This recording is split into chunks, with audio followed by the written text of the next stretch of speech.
تعالوا النهاردة مع بعض نعمل وصفة عيش سهلة وسريعة وما بتاخدش وقت خالص معاكي. أطرى وصفة عيش ممكن تجربيها تعمليها في دقايق، مش تاخد وقت خالص معاكي، ومن أول رغيف لآخر رغيف هيطلع منتفخ معاكي وطري جدا وطعمه جميل جدا. هنعمل عيش الطاسة السريع بالسمسم.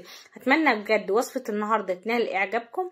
لو عجبكم الفيديو لايك وشير للفيديو، صلوا على رسول الله في الكومنتات. عشان نعمل الوصفة بتاعتنا عندي هنا بولة، هنزل بكيس من الخميرة الفورية وهنزل عليها بمعلقة كبيرة من السكر، وهننزل بمعلقتين كبار مليانين من الدقيق. بعد كده هنبدأ نقلب المواد الجافة دي مع بعضيها، وبعد كده بنبدأ ننزل عليها بكوباية من المية الدافية. الكوباية دي برضو هثبتها مع الدقيق، يعني نفس الكوباية اللي عيرت بيها المية هعير بيها الدقيق. ببدأ اقلبهم كويس اوي لحد لما كله يتجانس مع بعضه، السكر يدوب والخميرة وكله يتفاعل مع بعضه. ببدأ اغطي عليهم واسيب الخميرة بتاعتنا لحد لما تتفاعل يعني تبقى اتخمرت معايا وبقت فوم بالطريقة دي. في المرحلة دي ببدأ على طول انزل عليها بالاربع كوبايات من الدقيق اللي احنا اخدنا منهم معلقتين كبار مع الخميرة، وبننزل بنص معلقة صغيرة من الملح، والكيك شيف باخد منه معلقة صغيرة مليانة. الكيك شيف جميل جدا لانه محسن وبيكنج باودر. وباقي الكيس بلفه وبشيله وبستعمله في اي وصفة تانية. بقلب الملح والبيكنج باودر مع الدقيق من فوق لفوق الاول، وبعد كده بسمي بسم الله الرحمن الرحيم، وببدأ اعجن العجينة بتاعتنا. طبعا كوباية المية اللي احنا حطيناها غلفت بس معايا الدقيق بالطريقه اللي انتم شايفينها دي. انواع الدقيق بتختلف عن بعضيها، عشان كده احنا بننزل اول كوبايه ميه والنص التاني بننزله تدريجي. فعندي هنا نص كوبايه ميه، هنزل ربع كوبايه الميه، والربع التاني هرجع انزل بيه لما الاقي العجينه محتاجاه. ممكن تستعملي دقيق ما ياخدش معاكي على الاربع كوبايات دقيق غير كوبايه وربع من الميه، عشان كده نزل الربع الاولاني والربع التاني خليه.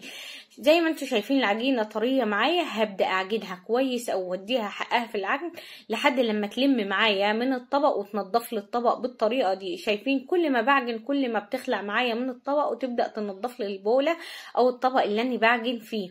العجينه كل ما بتديها حقها في العجن بتديكي نتيجه احسن كمان وافضل في المعجنات. طبعا انا بعجنها كويس قوي لحد لما بتلم معايا وتنضف البوله. بعد كده ببدا انزل عليها بمعلقه كبيره من الدقيق وابدا اغلف العجينه بتاعتي بيها. بس كده ببدا الم العجينه كويس قوي زي ما انتوا شايفين. بتبداوا تغلفوها بالطريقه دي. وطبعا بعد ما بغلفها كويس قوي من الدقيق، شايفين الاول العجينه قد ايه طريه معايا وملسه وناعمه، العجينه ممتازه. باجي هنا في بوله ابدا ارش رشه من الدقيق وانزل بالعجينه وارش عليها كمان رشه من فوق، وابدا اضغط عليها بالطريقه دي. وباجي بكيس بلاستيك ابدا اغطي العجينه بتاعتنا، وبفوطه ابدا الفها. الجو عندك برد مش هتتخمر بسرعه، هتاخد مده اطول.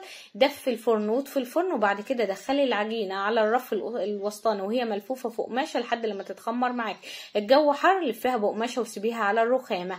شايفين اتخمرت معايا واتضاعف حجمها ازاي. باجي على الرخامه ابدا ارش رشه من الدقيق وابدا اطلع الخمور بتاع العجينه. شايفين قد ايه هي خمرانه معايا. بعد كده ببدا اقطعها لكور صغيره جدا. بتكبري وتصغري الكوره على حسب ما انت حابه الرغيف معاكي يبقى كبير او صغير. بس كده، وببدا اكورها بالطريقه دي. لقيت العجينه بتلزق في ايدك، بتضري ايدك بالدقيق وانت بتقطعيها. طبعا الاربع كوبايات دي عملوا معايا الكميه دي. ببدا اغطيهم. كنت على بال ما قطعتهم الجو لسه سخن شويه يعني حر شويه، فكان اول حاجه قطعتها خمرت معايا.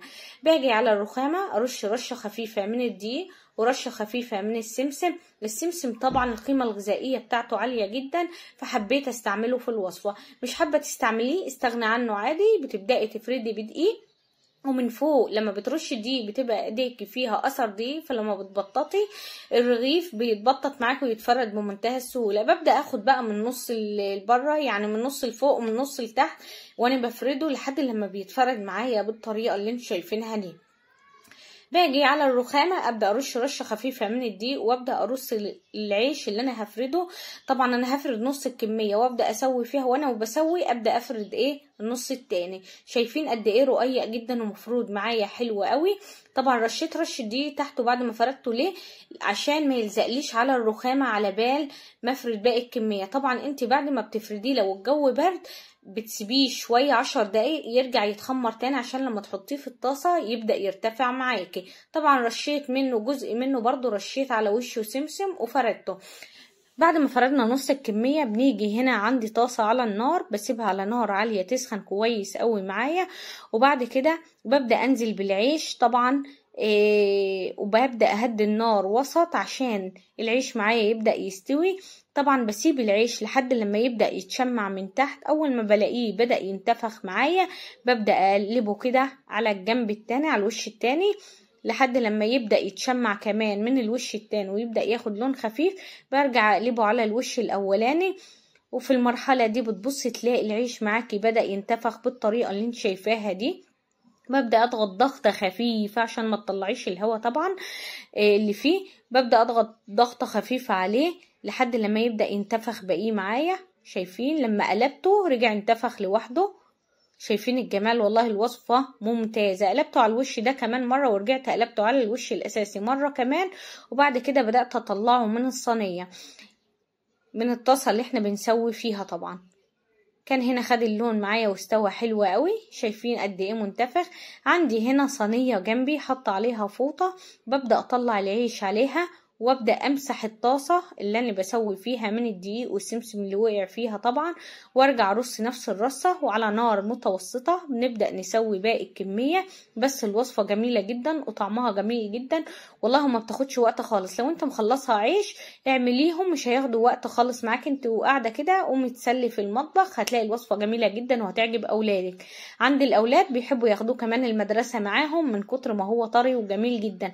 لو عندك حد كبير في السن اعملي له الوصفة دي، بالنسبة له هيبقى اكله او المضغ بتاعه هيبقى اسهل عليه بكتير من العيش الفينو او اي عيش تاني. الوصفة دي طرية جدا وجميلة جدا. بس كده شايفين من اول لاخر واحد كله منتفخ معايا وكله بنفس درجة التسوية. الوصفة الكمية طلع الكمية كلها بنفس الطريقة.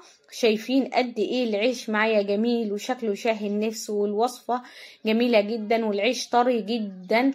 بصوا قد ايه طري ومنتفخ وما خدش وقت خالص والله العظيم معايا. ممكن تقصيه بالطريقة دي وتعمليه سندوتشات لأولادك، هيبقى جميل جدا. واحنا في ايام المدارس دلوقتي في رمضان وخلصت عيش بالليل، قومي في المطبخ اعمليهم قبل ما تجهزي السحور هتكوني مخلصة الوصفة. شايفين الوصفة جميلة جدا؟ شايفين من جوه قد ايه العيش مستوي وطري ولونه فاتح؟ والله العظيم حاجة تشهي النفس على الاكل. فاتمنى بجد تكون وصفتي للنهاردة عجبتكم. لو عجبتكم الوصفة لايك وشير للفيديو، وصلوا على رسول الله. عليك أفضل الصلاة والسلام يا حبيبي يا رسول الله.